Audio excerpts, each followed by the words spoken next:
Pomyślałam, że zrobienie tych ciasteczek z kawałkami czekolady będzie idealne do przedstawienia siebie nie tylko dlatego, że zjadłam setki tych ciasteczek w moim życiu, ale również dlatego, że tak jak ja, pochodzą ze Stanów Zjednoczonych.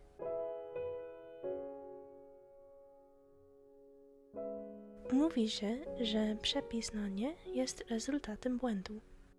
Ten szczęśliwy błąd popełniła Ruth Wakefield w roku 1937.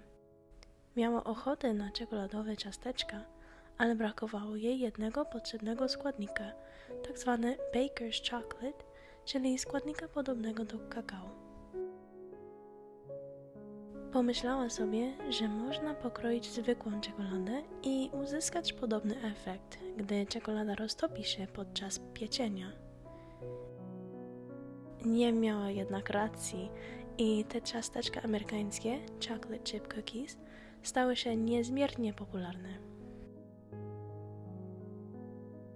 Ja pojawiłam się na świecie o wiele później, w roku 1995.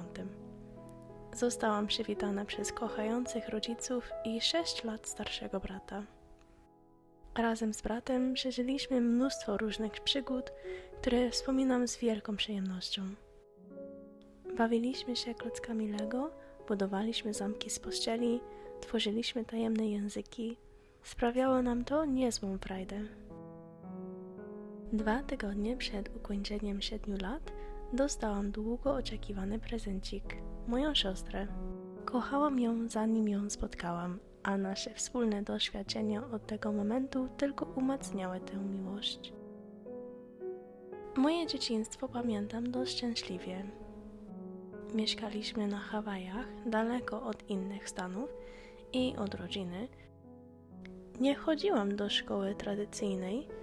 Uczyłam się w domu, więc koleżanki miałam z kościoła chrześcijańskiego, do którego z moją rodziną chodziłam co niedzielę i kilka razy w trakcie tygodnia. Wiara była i jest bardzo ważna w życiu moich rodziców, którzy wychowali mnie zgodnie z nią. Dla mnie natomiast wiara nie była taka prosta. Zwątpienie pojawiło się, gdy miałam 10 lat. Nie byłam już przekonana, że Bóg istnieje,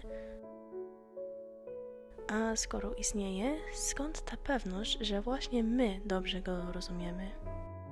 Czy Biblia w ogóle ma sens? A nawet jeśli wszystko, czego się nauczyłam, jest prawdziwe, czy ja naprawdę chcę żyć według takich zasad? To ostatnie pytanie było rezultatem moich nieudanych wysiłków, by żyć dobrze, czytać Biblię codziennie, być zawsze cierpliwą i grzeczną, tak jak należy. Wiedziałam, że mimo moich wysiłków nie byłam idealną, świętą. Raczej nie widziałam dla siebie nadziei w tej wiary. Z drugiej strony zdałam sobie sprawę w tym bardzo młodym wieku, że życie bez Boga też nie wygląda zbyt optymistycznie. Przez kilka lat miotałam się między nieudanymi próbami bycia wystarczająco dobrą, a ponurym przekonaniem, że chyba nie ma kogoś takiego jak Bóg i muszę po prostu żyć w miarę spokojnie, aż do swojej nieuniknionej śmierci. W wieku 13 lat z rodziną przeprowadziliśmy do nowego miasta w nowym stanie, Nevada, w zupełnie innym regionie, w środku pustynnych gór zamiast w środku oceanu. Właśnie w tej pustyni mieszkałam aż do momentu, kiedy przeprowadziłam się do Polski parę lat temu. W trakcie tej rodzinnej przeprowadzki do Nevady wiele razy widziałam, jak moi rodzice się modlili i dostali odpowiedzi od Boga. Ku mojemu niepokoju, moje podejrzewanie, że Bóg nie istnieje, stawało się coraz mniej wiarygodne. Wywoływało we mnie niepokój, ponieważ ta pewność nie rozwiązała mojego braku nadziei. Przecież sam fakt, że Bóg jest, niekoniecznie jest dobrą nowiną. Pewnego grudniowego dnia wszystko się zmieniło, najpierw na gorsze, a potem na lepsze. 13-letnia ja siedziałam w kościele, nie zwracając szczególnej uwagi na temat kazania. Pomimo tego, Pan Bóg w tym momencie zwrócił swoją uwagę na mnie.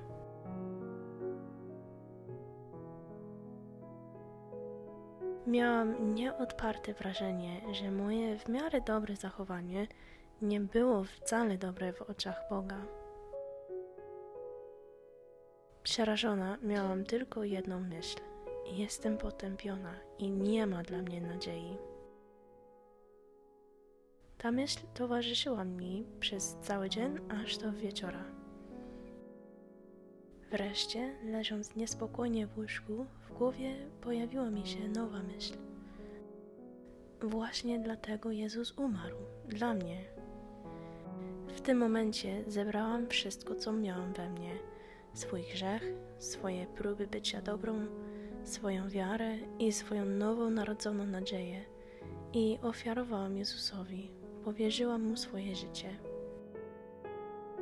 Wiedziałam, że moje grzechy zostały wybaczone przez Jezusa i że miałam nowe życie w Nim.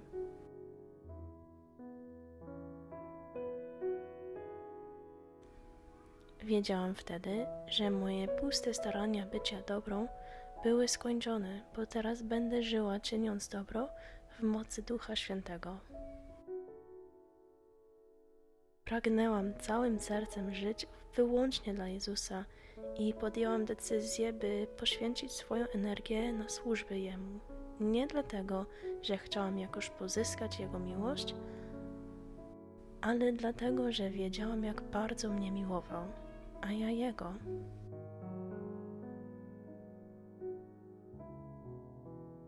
Kolejne lata minęły szybko. Każdy rok był pełen przygód. Uczyłam się języka hiszpańskiego, a później amerykańskiego języka migowego.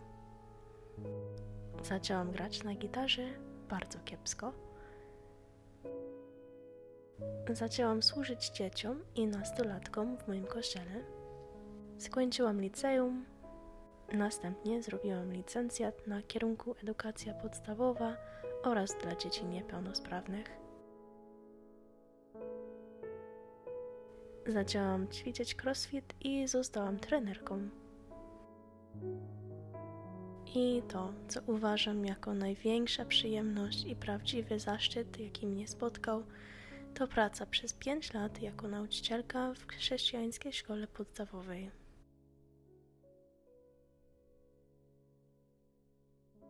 To jest bardzo optymistyczny, kolorowy obrazek mojego młodego życia. Prawda jednak jest taka, że te doświadczenia, o których właśnie wspomniałam, tworzą tylko połowę historii.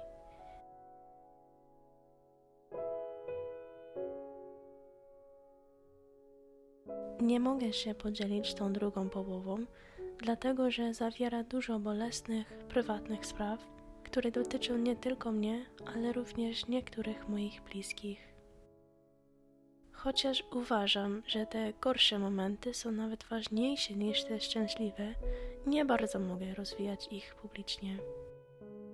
Powiem tylko tyle, że te trudniejsze doświadczenia Pan Bóg zesłał, aby uczynić przynajmniej dwie, ważne rzeczy dla mnie.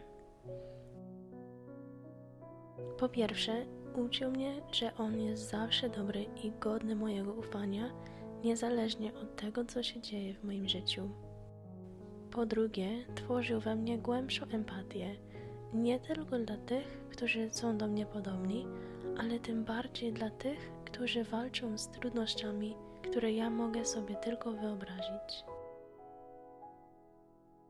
Na dobrze czy na złe, nie byłabym osobą, którą dzisiaj jestem, gdybym nie przeżyła kilku nocy łez i rozpaczy.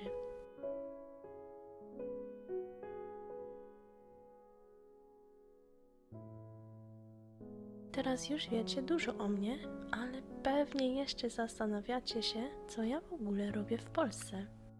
Jak widzicie jednak, ciasteczka już są gotowe i uważam, że ten temat zasługuje na swój własny filmik. Obiecuję, że kiedyś opowiem co, jak i dlaczego, jakie wrażenia mam o Polsce i czy lubię polskie jedzenia. Spoiler alert, lubię. Dziękuję, że spędziliście ze mną ten czas i że mogłam opowiedzieć Wam, kim jestem. Mam nadzieję, że moja historia posłuży jako świadectwo, że w Bogu jest nadzieja w dobrych czasach, złych czasach i na wieczność. Trzymajcie się, kochani.